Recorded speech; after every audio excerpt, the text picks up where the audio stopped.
This week, the Luxury Channel embarks on a journey through time.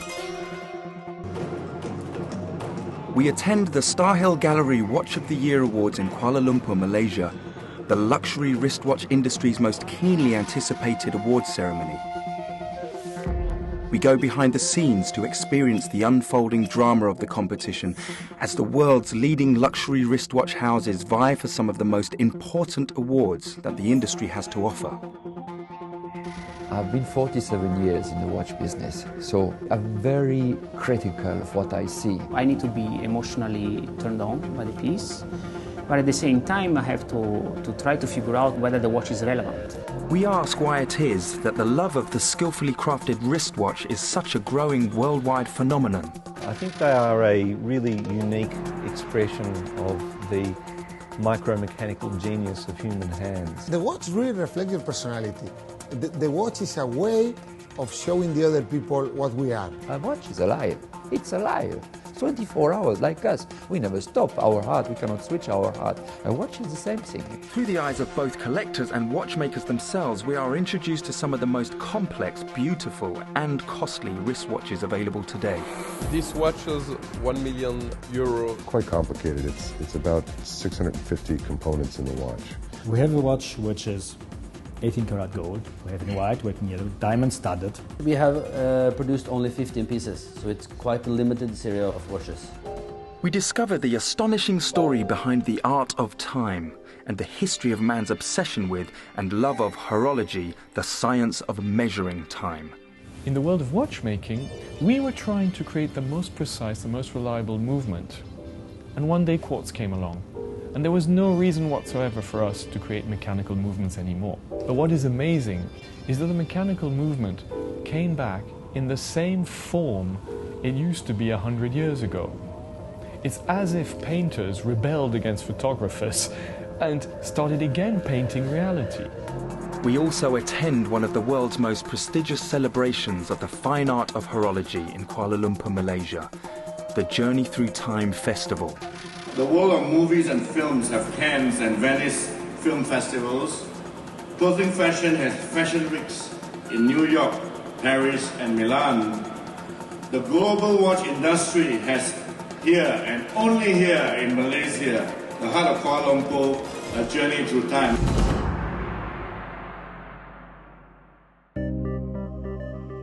The major highlight of the festival is undoubtedly the Watch of the Year Awards, where luxury watch brands and houses vie for 7 distinctive, coveted and immensely prestigious awards. A team of 5 horological experts and professionals drawn from Europe and Asia evaluate and critique over 50 contemporary luxury watches to determine the winner of the 7 categories. The first criteria that is very valuable in a watch coming in the competition, it's whether or not it's a derivative, how original it is. Another thing is its relevance. Okay, it has to reflect the technology of our times. And finally, the last criteria is the quality of the finish, the quality of the construction. The mechanical wristwatch is considered by many to be the finest example of man's creativity and genius. And it is not difficult to understand why collectors and the luxury timepiece brands themselves are so passionate about these intricately engineered and crafted wonders. The high-end mechanical watches are actually works of art. So I suppose it's like collecting art, but it's art that you can take with you and wear on your wrist. I mean, look at the size of a watch and imagine, you know, the tiny parts and so on, and the wheels and so on, and it's running 24 hours a day and it's giving you time all 24 hours is giving you time. This is just fantastic. Transforming steel and brass into time with 100, 200, 300, 400 different parts. Some of the wheels in our mechanical movements have got teeth which are thinner than a hair, and they go on and on and on. To truly comprehend our fascination and obsession with the art of time, we need to travel back through time itself. To understand horology, you really have to understand why horology came upon. It started off with using the elements of nature. It was sun, it was water with the clepsydra, it was sand with the hourglass. And it's not until around 1270 that we see the first trace of a clock. It's a belfry clock. There's a weight going down and pulling all sorts of pulleys with a very rudimentary escapement. The first pocket clocks arrived around the 1500s. They were drum clocks, which were worn around the neck. And then you had the first pocket watches, known as what they look like today, around in the 1600s. There were as much in those days elements of time as elements of wealth. And today, the finest and most sought-after examples of the art of time itself are competing at one of the luxury wristwatch industry's most important award ceremonies, the Star Hill Gallery Watch of the Year competition. This is the third year we are judging watches, so the principals are seriously very nervous on the final night whether they are watchmaking or not. It's the reward of hard work, appreciated by specialists, in terms of consumers, in terms of aesthetics. Today, a product for itself is 20-25% of a full story. The people that surrounding at the marketing level, at the communications level, at the retail level, all the people that help the brand to go through, this is the reward for all of them. The Journey Through Time Festival is the brainchild and creation of Sri Francis Yeoh. Journey Through Time was an idea that I had to do something very different from the rest of the world. And the only special thing we could do was to put the biggest watch floor, if I could convince the watch principals to invest in standalone watch boutiques. And that's how we started. It became the biggest fine watch retailer in the world. Sri Francis Yeoh is something of a Malaysian institution. Apart from being the managing director of the Malaysian conglomerate YTL Corporation, he is also ranked by Fortune magazine as one of Asia's most powerful business personalities. Yet, it is his passion for collecting rare and exquisite timepieces that truly makes him tick. I love masterpieces in terms of complications. Watch is a masterpiece of an engineering. It is like a Ferrari. It has to work forever, with complications. It has to work perpetually. Overall, this year there are 7 contested awards. In the category The Watch with Complications in Movement Award, the judges were looking for superlative mechanical complexity and complication in the movement. The judges' choice, Ulysses Nadam Moonstruck. The Moonstruck, it's a combination of artist and mechanical wizardry. This is a moon phase which goes both the sun and the moon turn naturally at the right speed. You can set it to exactly the place where you live. So you have the right time of the tides, of high tides or low tides. And this is really for people who really love the art of watchmaking. I've been 47 years in the watch business, so I'm very critical of what I see. It has to be outstanding for me to make my eyebrow lift up a little bit higher than the British would say. One of the most eye-catching watches at the festival was the Reb 5 Tourbillon from Rebellion Timepieces. So this watch's €1 million is a full setting of invisible diamonds on it. We wanted to keep the technical part on the watch, so that's why we don't have stones or diamonds on the dial, but we can see only the movement. To set the diamonds, there is only 3 people in the world who can do that.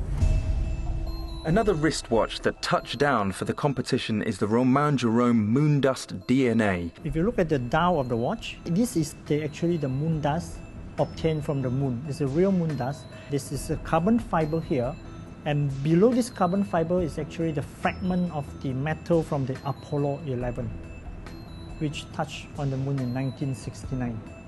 And whilst on matters astronomical, we'd like to introduce you to another wristwatch enthusiast attending the event, a man whose sense of time is seriously in orbit, Malaysia's first man in space. The International Space Station is about 400 kilometers from Earth. And every 45 minutes the sun rises, every 45 minutes the sun sets. So there's no sense of time when you are in space. I brought 3 watches. I brought a Rolex, I brought an Omega, and I brought a Fortis. One is to show me the Kazakhstan time. Actually, it's more of the prayer time. The other one is for the Russian time, because I communicate a lot with the Russians. And one more is the Malaysian time, because I would love to know what the Malaysians are doing while I was in space. Now in its 3rd year, the Journey Through Time 11-day festival has become one of the foremost events for watch connoisseurs and horologists from across the globe. And with thousands of remarkable watches on exhibit, from the downright eccentric to the rarest of the rare, the festival is a collector's dream come true. Watch collecting is a very big deal these days. It can be speculative.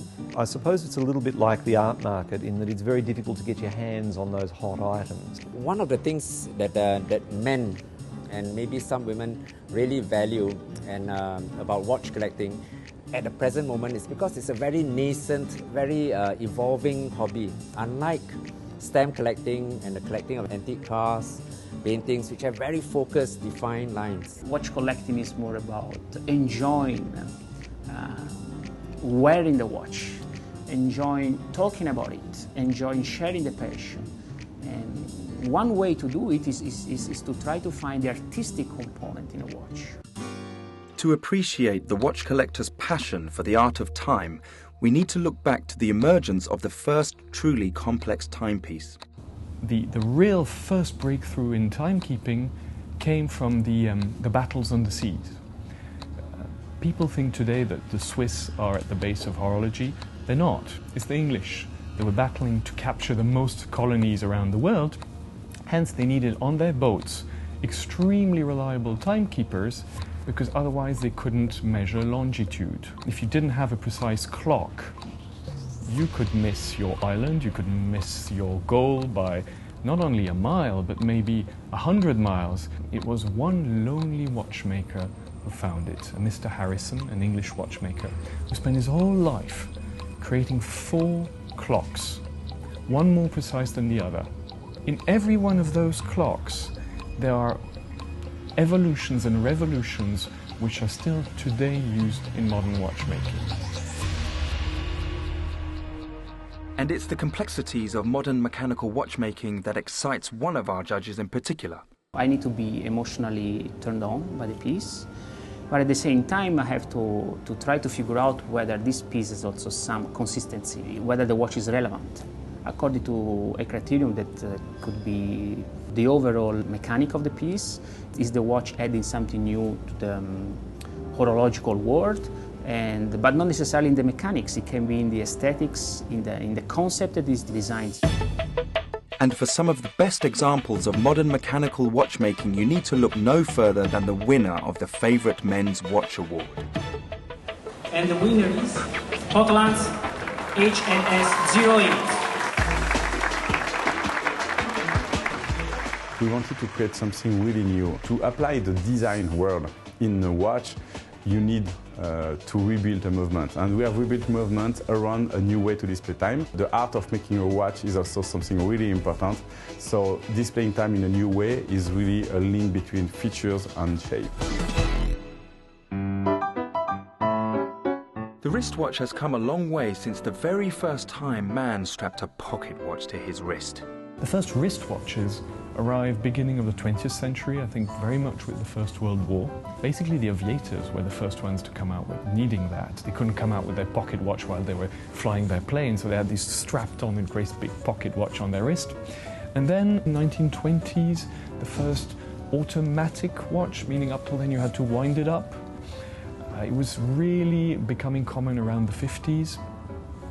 And then 1967 is the most important revolution in what timekeeping was going to become. 1967, a Swiss laboratory invented a movement with a quartz oscillator, which was close to 10,000 times more precise than the most precise mechanical movement. They were so scared about what they saw there that they put it back in the drawer, locked the drawer and threw the key away. And then, of course, the Japanese, a couple of years later, came up with the same invention and wiped 2/3 of the Swiss watch industry out. Coming up, we find out how the luxury mechanical watch industry fought back and triumphed against the onslaught of the quartz crystal. It's also time to party as we return to the Watch of the Year Awards to discover which watches and luxury watch manufacturers claim the coveted trophies, including the most prestigious award of all, the Tourism Malaysia Most Revered Watch Award.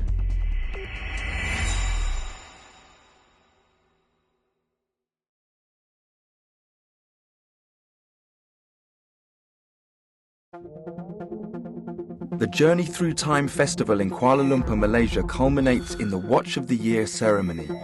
Described as the Oscars of the luxury watch world, the competition has become one of the most eagerly anticipated horological contests on the planet.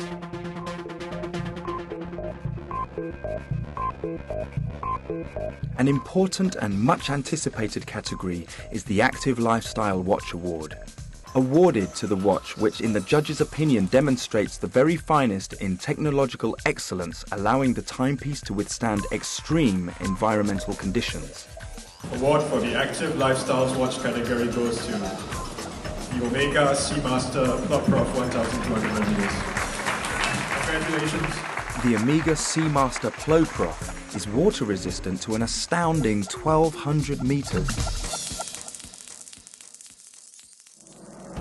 You may be wondering why this important competition takes place here in Asia, thousands of miles away from Switzerland, the traditional home of the luxury mechanical watch industry. The answer is a lot less complex than many of the timepieces in the competition itself. Asians have always loved tradition, their own tradition and other people's tradition, and it loves to explore what is new. Asia has shown the way. We are literally entering the 21st century, and the Asian market has really been vibrant and has shown so much energy. There is an incredible desire to own craftsmanship. I think people really feel bold enough to express who they are here. There is nothing such as, understated luxury yet. And this is fascinating for a jeweler because it's all about, if not extravagance, at least behavior of happiness, of confidence. Yet the greatest irony of all is that it was Asia itself that was so nearly to blame for the demise of the luxury mechanical watch industry. The arrival of the humble Japanese quartz watch completely turned the world of horology on its head. 1970s, completely the era of the quartz. So we had watches which were fun, colourful, big sizes, and had all the different LED and LCD and analog presence in them. And then slowly, the Swiss mechanical watch industry crept back. But what is amazing is that the mechanical movement came back in the same form it used to be 100 years ago. It's as if painters rebelled against photographers and started again painting reality. But it was tough. A few of the original brands came back by saying, what we do is extraordinary. And that's what makes human beings' heart beat. It's the pride of owning a piece of human genius. The watch is the only accessory is well accepted by all the cultures all over the world. An Italian man had always liked 3 watches, a casual, a sports, a dress watch, and this is something which is definitely developing outside of Italy at the moment. Watches in Asia is a way to assess your status, I think. It is a status statement. What Asians like about watches, also other than the value, is also, it's like a painting, but you can wear it on your wrist.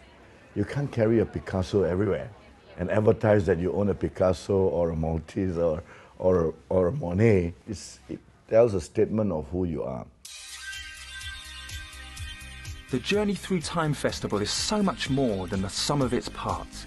The gravitas of the Watch of the Year competition, the earnestness and open discussion of the forums and the passions of the collectors and specialists, it is a rare chance to celebrate the exacting art and genius of the timepiece itself.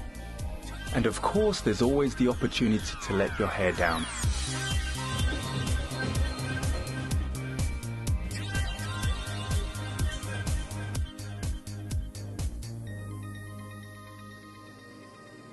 artists and performers from the world over add their particular brand of magic to the festival.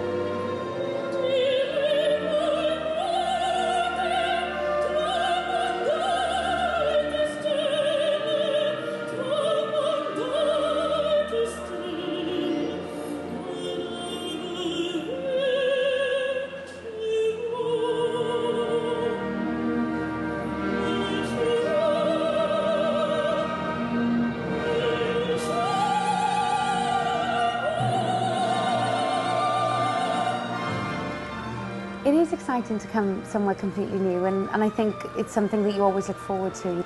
I'm just really excited to be here.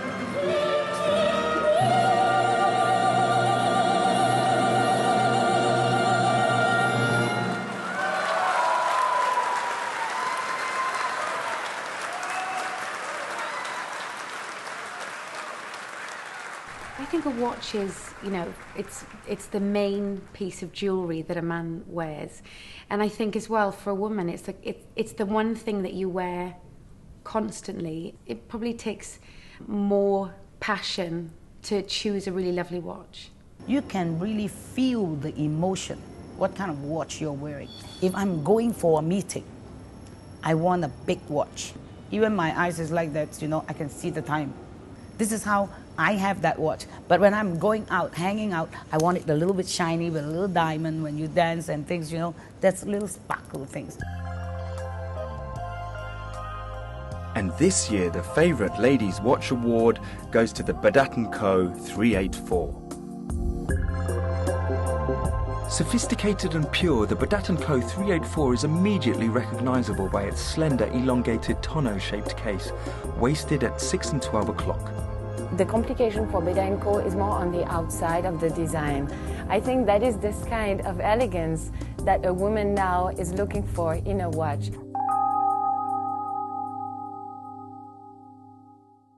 First of all, watches is not only watches nowadays, it's a piece of jewelry. It's unique.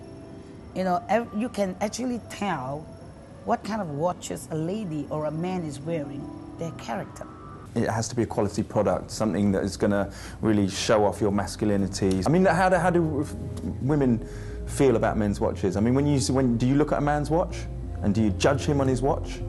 Oh, are you judging me on my watch right now? Well, you're wearing a really big, bold, look at me piece. And if big and bold is your preference, then the next award should be right up your street. The Innovative Design Watch Award goes to MCT for the Sequential 1. This product is very simple. The hand indicates the minute, and this display indicates the hour. You arrive at 60, tac, the dial jump, and we continue. It's a new, totally new movement. One of the highlights of the festival was the jukebox musical, conceptualized, staged and performed especially for the event. It was really very challenging for us to try and put on a jukebox musical in this surrounding. It's quite nice that it was kind of tongue-in-cheek in this environment as well, because obviously it's just kind to tie in with all the shops around Star Hill.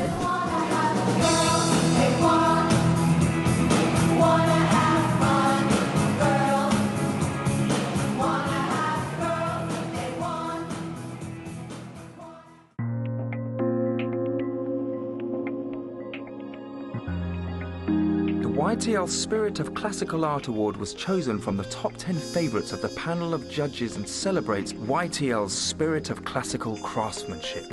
The winner is Jaeger LeCoultre Master Mini Repeater, Venice, Venus Botticelli.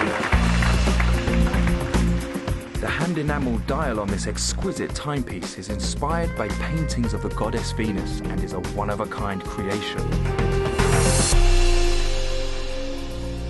And for the final and most significant award of the evening, the Tourism Malaysia Most Revered Watch Award, presented to the timepiece that stands out as the best celebration of horological art.